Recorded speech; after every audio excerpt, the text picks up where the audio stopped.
PG রাহাদের নতুন প্রেমের গল্পে আপনাকে স্বাগতম। দয়া করে পুরো গল্পটা শুনে যাবেন এবং আপনার জীবনে এমন কোনো গল্প থাকলে আমাদের ইনবক্সে এসে দিয়ে যাবেন। তাহলে চলুন বন্ধুরা, গল্পটা শুরু করা যাক। Let's go. একদিনের ঘটনা। ঢাকার ব্যস্ত শহরে ভিড়ভাট্টা ভরা মেট্রো রেলের কামরায় হঠাৎই এক অচেনা ছেলেটির সঙ্গে দেখা হয়ে গেল এক অচেনা মেয়ের। দুজনেই ভিন্ন ভিন্ন গন্তব্যে যাচ্ছিল, কিন্তু ভাগ্য যেন অদৃশ্য সুতোয় বেঁধে দিল তাদের। ছেলেটির নাম অপূর্ব। পড়াশোনার পাশাপাশি একটা ছোট চাকরি করে। মেয়েটির নাম সিনথিয়া, বিশ্ববিদ্যালয়ের শিক্ষার্থী। সিনথিয়া অপূর্ব মেট্রোতে দাঁড়িয়ে জানালার বাইরে তাকিয়েছিল। ক্লান্ত চোখে যেন খুঁজছিল একটু শান্তি। আর সিনথিয়া এক হাতে ব্যাগ সামলাচ্ছিল, অন্য হাতে ফোনে কিছু পড়ছিল। ভিড়ের চাপে হঠাৎ সিনথিয়ার হাত থেকে ফোনটা ছিটকে পড়ে গেল। সবাই এড়িয়ে গেলেও অপূর্ব দ্রুত ঝুঁকে সেটা কুড়িয়ে দিল। একটু চোখাচোখি হল। এক মুহূর্তের জন্য সময় যেন থমকে দাঁড়াল। সিনথিয়ার ঠোঁটে কৃতজ্ঞতার হাসি, অপূর্বের চোখে এক অদ্ভুত উজ্জ্বলতা।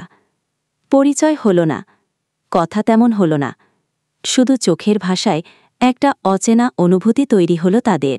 কিছুদিন পর বিশ্ববিদ্যালয়ের লাইব্রেরিতে হঠাৎই আবার দেখা। এবার আর কাকতালীয় নয়, মনে হল ভাগ্যের ইঙ্গিত। সিনথিয়া প্রথমে অবাক হল, কিন্তু ছেলেটির মুখ চিনতে একদম দেরি হল না তার।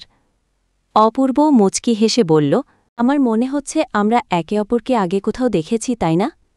সিনথিয়ার হাসি যেন পুরো লাইব্রেরিকে আলোকিত করে তুলল। এরপর ধীরে ধীরে তাদের আলাপ বাড়তে লাগল।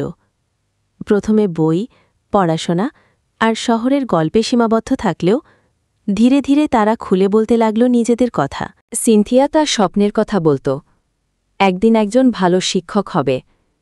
আর অপূর্ব বলত তার লড়াইয়ের কথা, পরিবারকে দাঁড় করাতে হবে বলেই সে প্রতিদিন কঠিন পরিশ্রম করে যাচ্ছে। সময় পেরোতে না পেরোতে অচেনা দুইজন একে অপরের জীবনে ভরসার নাম হয়ে উঠল।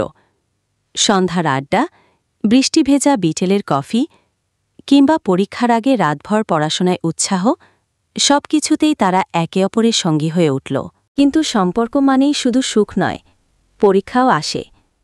অপূর্ব মাঝে মাঝে ভয় পেত, সে কি আদৌ সিনথিয়াকে তার স্বপ্নের মতো ভবিষ্যৎ দিতে পারবে?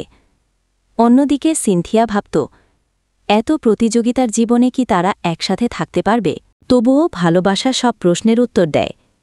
এক বৃষ্টি ভেজা দুপুরে অপূর্ব সাহস করে বলেই ফেলল, তুমি কি কখনো ভেবেছ আমরা একসাথে থাকলে কেমন হতো?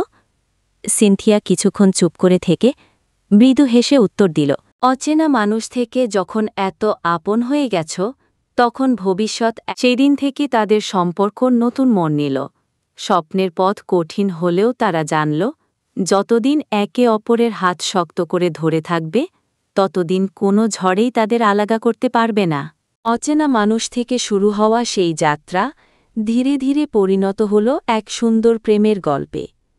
আজও তারা একে অপরকে মনে করিয়ে দেয়, জীবনের সবচেয়ে সুন্দর ঘটনা হয়তো হঠাৎই ঘটে যায়, ঠিক যেমনটা হয়েছিল তাদের প্রথম দেখায়। গল্পটা ভালো লাগলে লাইক, কমেন্ট, শেয়ার করে আমার পাশেই থাকবেন। ধন্যবাদ বন্ধুরা। হা হা হা।